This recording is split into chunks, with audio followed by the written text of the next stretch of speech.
Hi, and welcome to another exciting episode of the Andre The Beast Crayton show. Today is fun.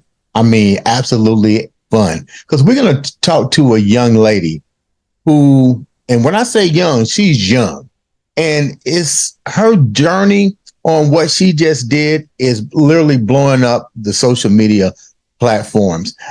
I'm not going to tell her story because I'm going to let her tell it, but welcome to the show, Emily Koons from the new Trick Your Van company, Ozzy's Vans. Welcome to the show, Emily. Thanks so much, Andre. Thanks for having me. So let's get right down to it. We talked a little bit in the pre-warm up, and I mean, your story is just totally crazy. Nobody would probably believe it unless they followed you, and they still wouldn't believe it. 27 years old. Take the viewers down a little bit of who Emily is. Yeah, absolutely. Well, my name's Emily. I live in Westford, Vermont. I'm originally from Michigan, and I built out a van with my dad a couple of years ago and loved the process so much that I decided to turn it into a business. So when you decided to build this van, what was your life like? Let's just talk about your life first. You know, Go Blue, Michigan all the way. How did you get from Michigan all the way to Vermont? Give us a little bit of that journey before we get into the actual conversion process of your life. Sure, yeah. So I grew up in Michigan. I always had an itch to travel, and that's how I ended up in Colorado. I had visited my best friend there, who was working at a summer camp, and just fell in love with the mountains and the lifestyle and the adventurous lifestyle, which, you know, sneak peek there. That's not surprising, turning into what I'm doing now. But out there, I worked for an organization that worked with adults with autism, and it was an outdoor adventure program. So we would take adults with non-severe behaviors and work with them on developing appropriate behavioral skills and just like adding to their behaviors or their repertoire of behaviors by facilitating outdoor activities. So whitewater rafting and skiing and horseback riding and rock climbing, all the good stuff that Colorado has to offer. And yeah, from there, I essentially just decided to kind of hop on any adventure that I could. And one of them was building out a van. Well, living in a van first and then building one out. But yeah, definitely had a very huge desire to travel and to see a lot of different places. I don't know if you've ever been to, but it's not as exciting as some of the other places in the U.S. tend to be. You said you started out like in a van.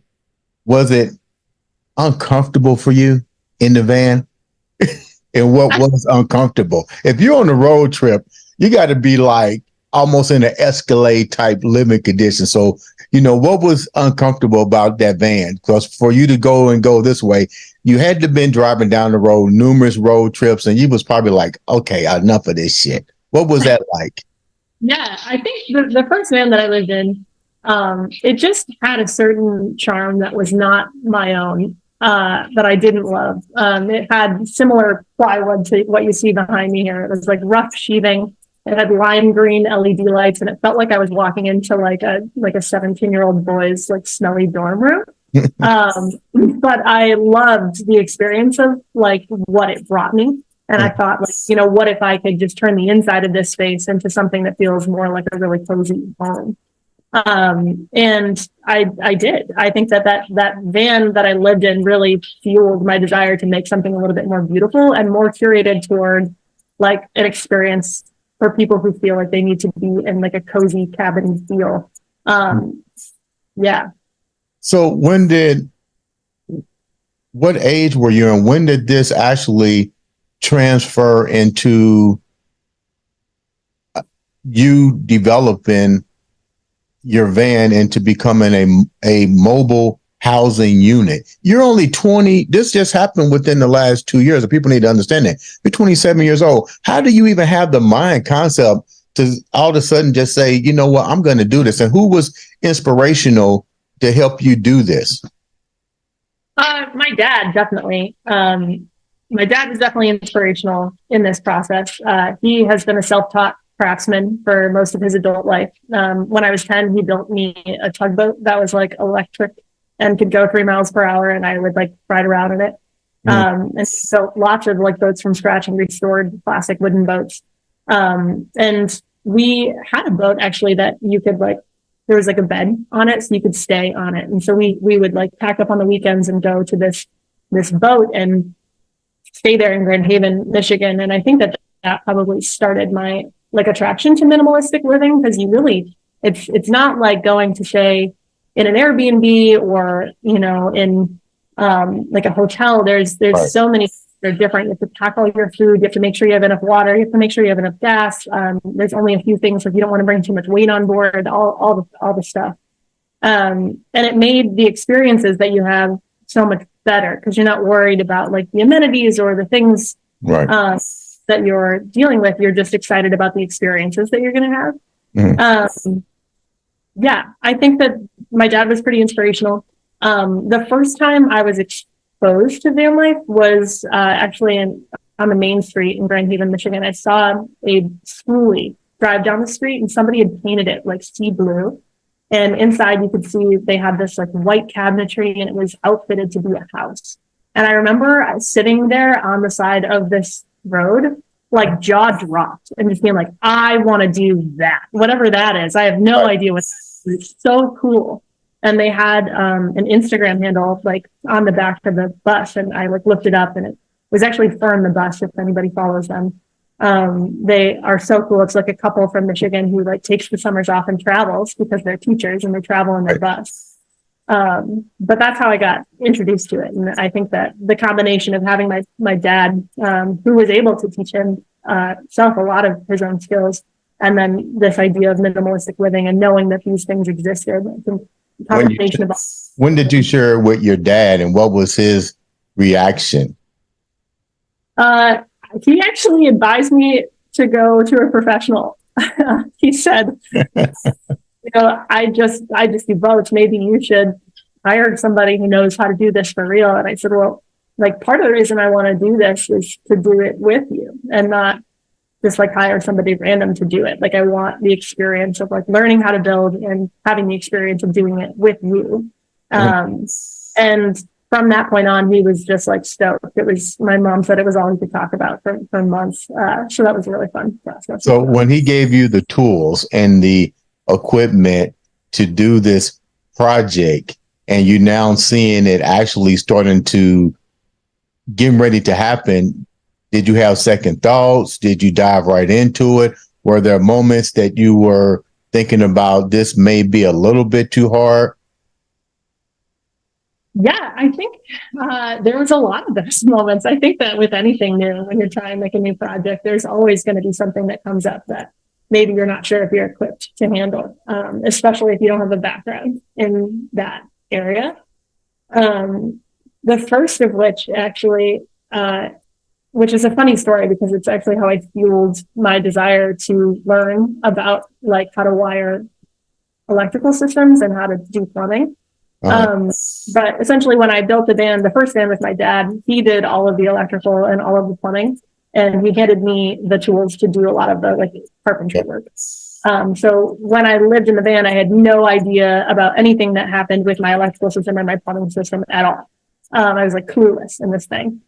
And on the first drive back to Colorado from Michigan, where we built out the van, by the time we hit Denver, the van had caught on fire. And it was the fridge actually that had caught on fire. It was wired incorrectly. And when I was driving, it started to smoke and it filled up the entire van with smoke. And at that point I said, you know, like, oh shit, like, I don't think that this is for me.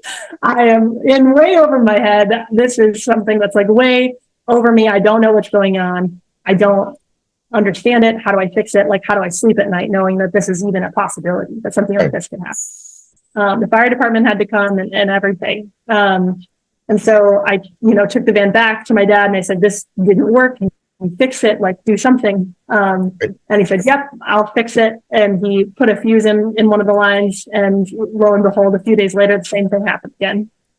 Wow. And Twice. And I love my dad. I think he's a very competent individual. He's also very confident, which is great in some cases and maybe not so much in this one. But I just took it upon myself that I was like, well, I cannot sleep in this van at night until I understand what is happening with these processes. So who took the bulls by the horn? Did your dad say your dad's one way of thinking made you think totally different? So now you got to add something else to your plate besides the fact of tricking your van out internally. But now you got a serious issue. You bought this van. This is your money that keeps catching on fire. So now what you have to do now, you have to start studying electrical wiring, I assume. Yeah, absolutely. Well, that one I took to a van converter in Colorado, and I said, I need you to fix this. I need to know that it's working, and I need to understand it. And he did, and it worked fine from that point on. And when I started to learn about the processes, what I did is I literally ordered 2 textbooks, electrical textbooks from Amazon, and I read them. And then I watched hours and hours and hours of YouTube videos on electrical systems and wiring and DC wiring and 12 volt versus 120 volt and solar electrical systems. And now I understand it, which is fantastic. Well, Emily, when you took it there and he fixed it, did he tell you how to prevent this in the future? Because now you're really investing into this before we let the secret out as we keep talking. But did you even ask him hey, man, what did I do wrong? Yeah, I said, did you figure out the problem? And do you know what it is? And he said, yep, I think the wire burned up. It must be that there was too much electricity running through it, and we have to put a fuse in the line. And in my head, because I didn't have, the background information there, I was like, okay, that makes sense from my preliminary knowledge about this topic. So I trust you, I'm going to move forward with this. I trust that you know what you're talking about. And I think that has been one of the biggest lessons in building a business and then providing services for other people, is to not do things to an extent where you are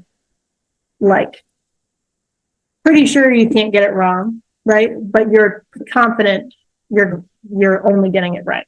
And I guess the other part would be not to be afraid to really go out and ask somebody that knows what they're doing. You know what I mean? Yeah. Oh my goodness. Yeah. And I've consulted plenty of professionals in my history in the last 2 years. It's been YouTube, it's been textbooks, it's been professionals, it's been seminars, it's been everything and anything in between. And I think that is part of learning a skill, right? And being able to provide it to other people too. If it's just me, right? I'm okay with taking the risks of my inability to conquer a task, or to maybe not master something, or not have all the knowledge. But if it's somebody else's health and safety, right, I want to make sure that I'm doing my due diligence to protect them by knowing everything that I possibly can about a certain topic. So after you got the wiring fixed, you get back to your dad's. Do you think this is too much for you? Then? Or do you just get back to, how do you keep going now? You don't have 2 fires. I'm getting ready to ask, did you need a new paint job? But now you're still on this.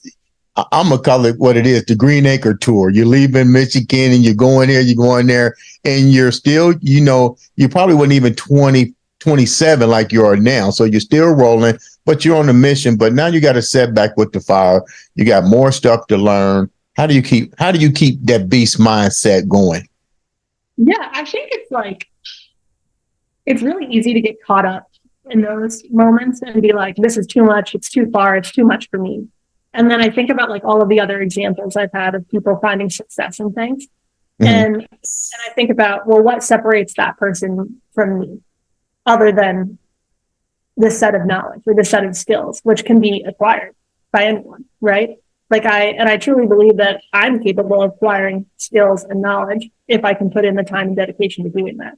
So if this is just a barrier of knowledge or skill, then that is something that I can work with.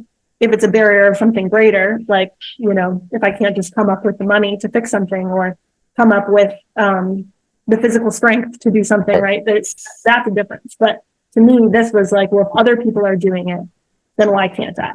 Like, if somebody knows how to do this, then I can eventually know how to do it. Emily, who was the motivating factors in your life? You speak with this sheer passion and pure determination, this never ending drive. Who was the influences in your life that this came from besides your dad? Were there other factors in your household, and who were they? Yeah. My mom was a huge impact on my sense of drive and I think work ethic. Essentially, she grew up with her sister and her mom in a 1-bedroom trailer home. And she worked herself through college and out of that situation, and now works as a project manager for a big firm in Michigan, and has a master's degree, and was able to kind of financially support the rest of her family in doing that. So started from nothing and decided that she was going to work hard and make something of like who she was going to be. And I think that that's been highly reflected in my childhood and my adult life, knowing that she is like, she grinds. She's definitely grinds. She's up at like 4:30 every morning, goes to bed at like 10 o'clock. And she is the most productive human that I think I've ever met.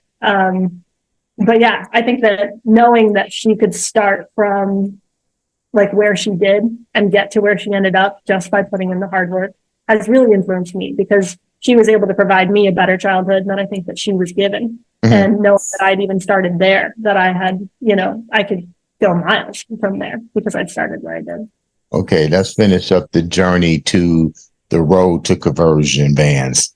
So now you're driving, you got everything, you're studying. How long does it take to finish this project? The first one Mm-hmm. I built by myself. Yeah. That one took much longer than I expected.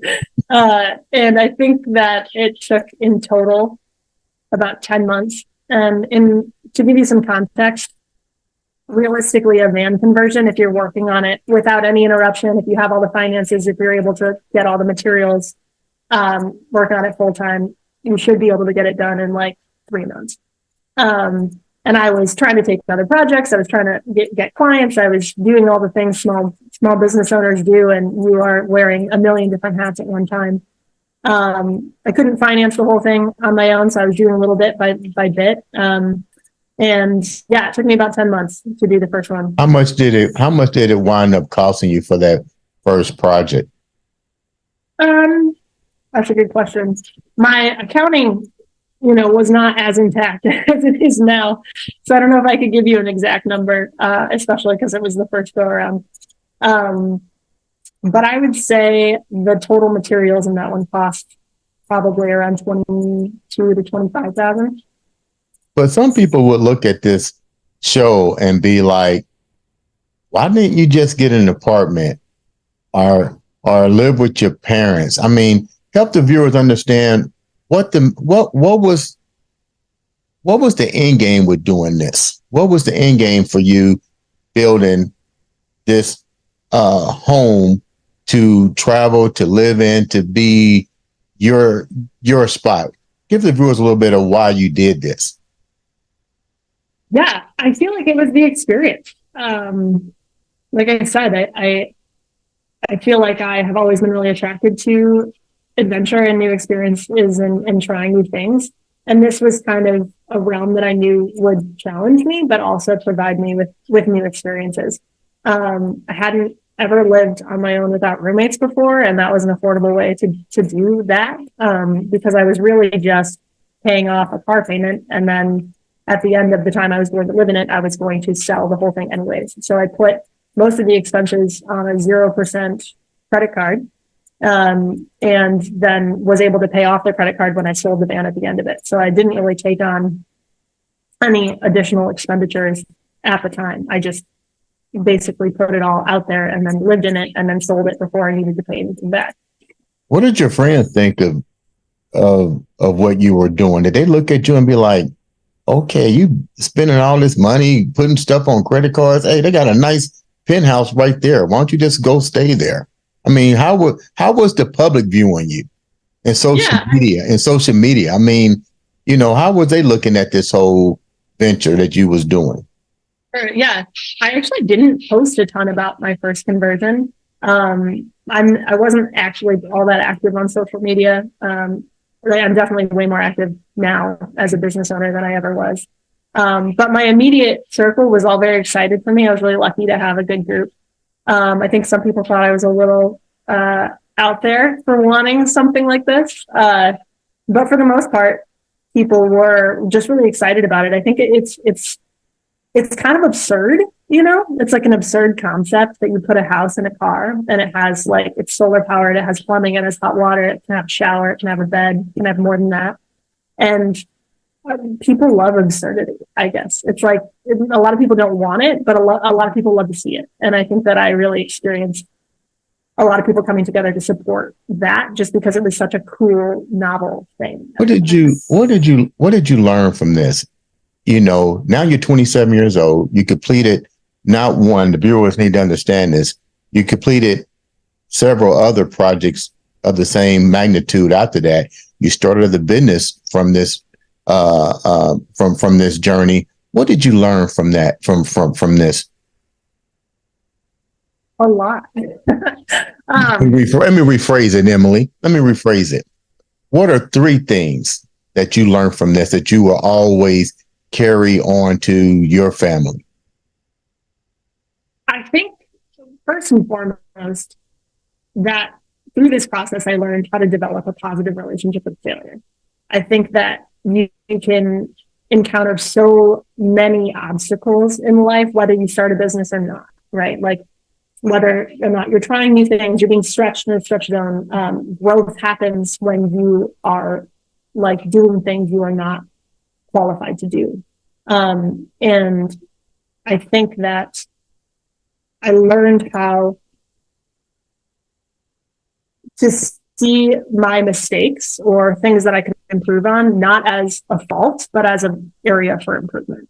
I tell people that the first 6 months in business for me was like getting punched in the face over and over again. And then eventually you learn how to dodge a few and then even throw some back. And I think it's just this persistence. And then understanding that if you mess up or if you do something quote unquote incorrectly, or if you do something that maybe you wish you would have done differently, that's all learning. It's all learning. It's like taking a class, and instead of paying money for a textbook, you're paying money to make a mistake. So tell me about the business side that you created real quick. Yeah. So I curate boho minimalistic designed vans for people. I essentially turn cargo vans into living apartments on wheels. They are completely off grid, so they're solar powered, and they have water storage, oftentimes water heaters as well. Most of my clients opt to include full showers, convertible beds, full queen size beds.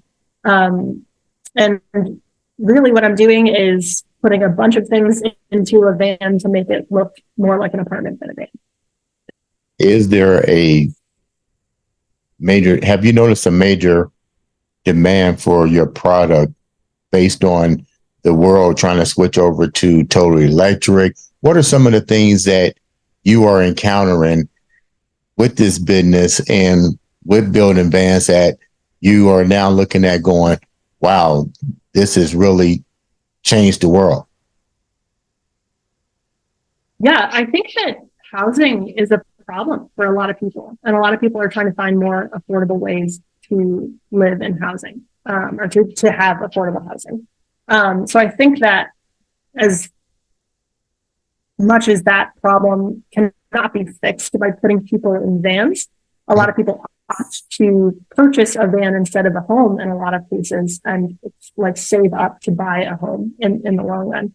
So I think that the housing crisis has actually made the van industry quite successful. Remote work COVID, I think, really helped as well in terms of like the world changed and went remote. And now here we are living in vans and working on our computers. So I think that both of those are probably huge factors in the success of the van industry and my business in particular. How can the viewers reach you for questions about designing new pre-existing van or just a consultation with you? How can the viewers reach out to you? Yeah, I'm on Facebook, Instagram, and TikTok. And then I also have a website. So it's www.ozzyvans.com. And I have a contact form there and a bunch of different ways to get a quote on a custom project, on a pre-existing layout. I'm consulting if anybody's interested in consulting. I just launched that this past month. But yeah, that's how you can reach me. I'm going to be reaching out to you to design the Andre the Beast mobile van too. You don't know what I do about soundproofing, so it might be your help. Yeah, so we ain't got to worry about that. That should be an easy job. I just want to make sure that it doesn't catch on fire. I can make sure that happens to you. That doesn't happen, I should say. Emily, before we wrap up, you definitely have that beast state of mind. I love it. You're 27 years old. Keep playing that to the next generation. Leave the viewers with something that only you can leave them with. Don't let anybody tell you you're not capable of doing something that they are, because they started from nothing. Any celebrity, anybody who's made it in the world started with zero skill. And so if you feel like there's something you've wanted to try, all it takes is a little bit of dedication and persistence. And for your stars to align maybe a little bit also. But don't believe it. Don't believe anyone if they tell you that you can't do what they're doing. Ladies and gentlemen, this has been another exciting episode of the Andre the Beast Crayton Show.